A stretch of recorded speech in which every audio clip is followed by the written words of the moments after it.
임모빌레를 삭제해버리고 골도 넣고 완벽한 김민재의 하루였습니다.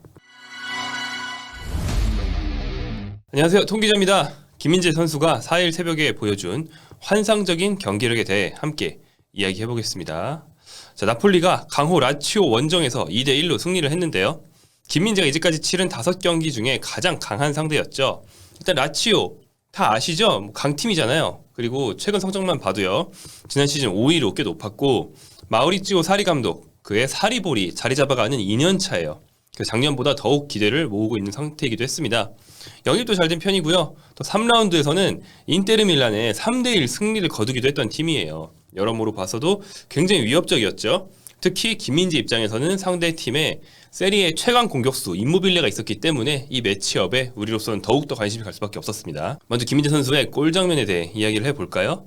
솔직히 저를 비롯해서 김민재가 잘 적응하고 좋은 수비를 할 거라고 생각한 사람은 정말 많았을 거예요. 하지만 5경기 만에 2골을 넣는다? 이런 생각하는 사람 있습니까? 절대 없을 거라고 생각합니다. 김민재는 모두의 예상을 깬 득점력을 보여주고 있습니다. 자, 김민재는 현재 득점 순위를 따지는 게 좀 웃기긴 한데 득점 공동 7위입니다. 10위 이내에 들어있어요. 자, 현재 세리아에서 4골 넣은 선수가 김민재의 동료 크바라치엘리아를 비롯한 3명, 그리고 3골을 넣은 선수가 아르나우토비치를 비롯한 3명, 그리고 그 뒤로 2골 넣은 선수가 쭉 있거든요. 김민재는 공동 7위가 되겠습니다. 자, 골 장면을 보면요, 전반 38분 김민재 선수가 동점을 만들었죠. 찌엘린스키의 코너킥을 받았는데 니어포스트로 뛰어들면서 헤딩으로 마무리를 했어요. 파고든 위치, 점프 타이밍, 그리고 그냥 이렇게 하는 게 아니고 딱 돌려놓는 헤딩 방향까지 모든 게 완벽했습니다. 골라인을 통과하자마자 프로베드의 골키퍼가 쳐냈지만 아슬아슬하게 골라인 판독 시스템이 득점을 선언했습니다. 그 주심의 손목에 있는 그 손목시계처럼 생긴 기계에 골라인을 통과하면 신호가 가게 되어 있죠. 주심이 자기 손목에 신호가 왔다라고 수신호를 하면서 득점을 선언했어요. 이 시점이 나폴리 공격이 영 풀리지 않던 중이고 뒤쳐져 있던 상황이었기 때문에 득점의 의미는 더 컸고요. 이후 탄력을 받은 나폴리가 경기 흐름부터 뒤집고 결국 역전을 할 수 있었던 거죠. 김민재 선수의 기존 득점 추이를 볼 때 요즘처럼 잦은 득점은 정말 어안이 벙벙할 정도로 깜짝 놀랄 일입니다. 김민재 선수는 지난 8월 22일에 세리에 데뷔골을 넣었어요. 당시 상대가 몬자였죠. 그리고 2주 만에 골을 추가했습니다. 2주일 간격으로 득점을 한다. 이거는 김민재 선수의 프로 경력을 통틀어서 한 번도 없었던 일이에요. 왜냐하면 세리에 진출 전까지 프로 득점 자체가 3팀을 거치면서 다 합쳐서 4골이었습니다. 4골. 그러니까 이렇게 2골을 연달아 넣는다 이런 일은 있을 수 없는 거죠. 전북 현대에서 통산 3골을 넣었고요. 페네르바체에서 1골을 넣었어요. 그 사이에 좀 길게 뛴 베이징 고안 있죠? 베이징 고안에서 심지어 무득점이었습니다. 그런데 왜 빅리그에 와서 이렇게 알다가도 모를 일입니다. 자, 대표팀에서는 그나마 짧은 시간 내내 골을 넣은 적이 있어요. 뭐냐면 바로 많이들 기억하실 카타르 아시안컵 2경기 연속골을 넣었죠. 키르기스탄과 중국 상대로 김민재가 연속으로 세트피스 득점을 하면서 맘먹으면 넣는다라는 것도 보여주기도 했어요. 보통 잘 못 넣지만 수비수의 득점은 언제든지 또 끊길 수 있으니까 현재 페이스를 따지는 게 큰 의미는 없습니다. 하지만 데뷔 5경기 만에 2골을 넣으면서 이번 시즌 세리에 센터백 중에서는 앞으로 상위권의 득점 기록을 노릴 수 있지 않을까 긍정적인 전망을 해볼 수 있게 됐습니다. 그리고 김민재는 이미 한국 선수 세리에아 통산 득점 역대 2위입니다. 자, 이승우 선수가 엘레스 베로나 시절 기록한 한 골을 넘어섰어요. 이승우 선수는 이탈리아에 있는 동안 2부에서도 오래 뛰었기 때문에 약간 좀 이런 계산은 좀 합당하지 않을 수 있지만 세리아에서 한 시즌 뛰면서 밀란 상대로 1골을 넣은 게 전부였죠. 그런데 이제 역대 2명밖에 없었기 때문에 이승우를 제치면 역대 2위가 됩니다. 역대 1위는 많이들 아시는, 다들 생각하시는 바로 그분, 안정환이죠. 페루자 시절에 세리아 통산 5골을 넣고 갔어요. 그래서 김민재 선수가 그걸 따라잡기에는 좀 아직 많이 남았고요. 안정환은 그중에 세리아 데뷔 시즌인 2000-2001 시즌에 4골을 넣었어요. 그러니까 김민재 선수가 만약에 이번 시즌에 4골을 넣으면 세리에아 한국인 한 시즌 최다 골 타이 기록이 되는 겁니다.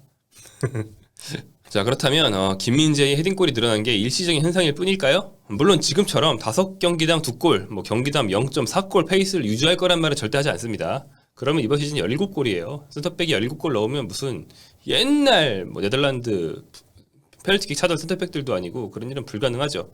하지만 최소한 현재 헤딩골이 좀 늘어난 것이 이유가 없진 않다. 그냥 우발적인 사건일 뿐은 아니고 이유가 있다라고 말할 수 있겠습니다. 뭐냐면 공중볼이죠.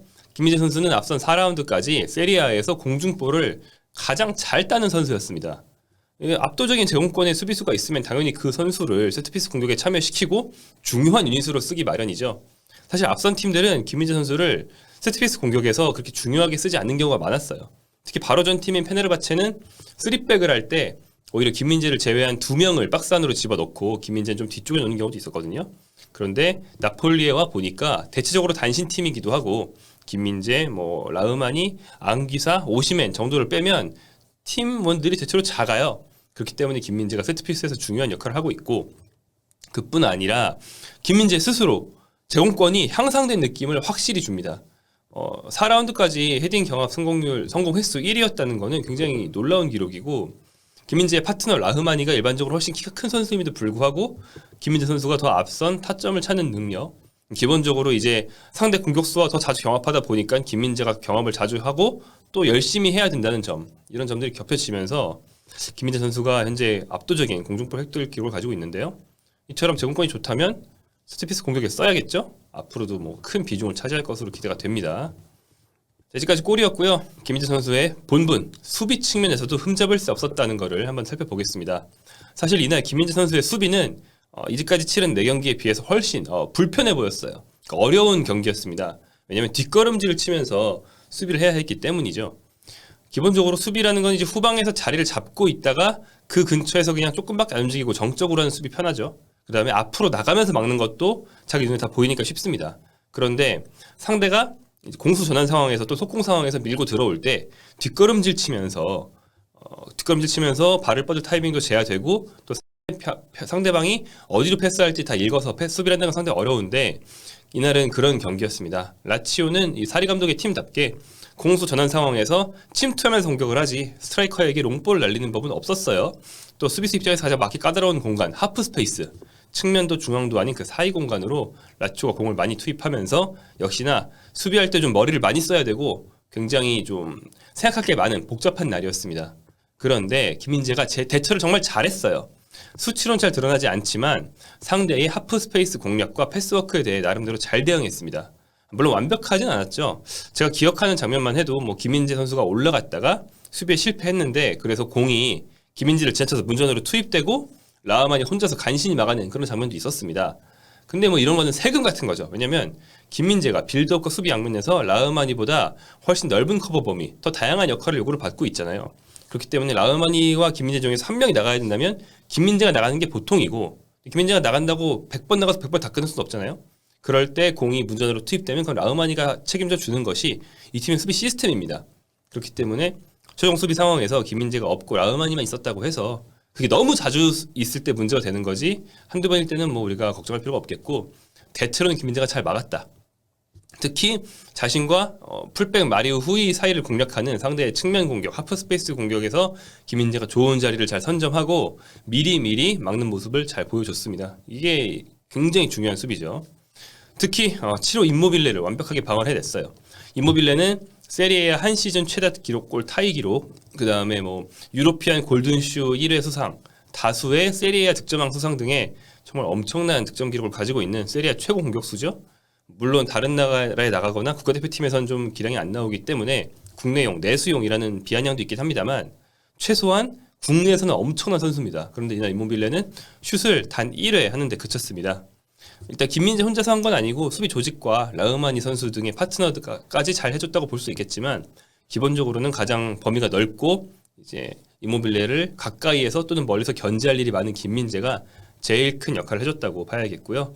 현지 평가 중에서도 김민재에게 임모빌레가 막혔다라는 평가들이 있었습니다. 김민재 선수가 세리에 진출할 때 많이들 걱정하시고 또 기대하신 게 그거잖아요.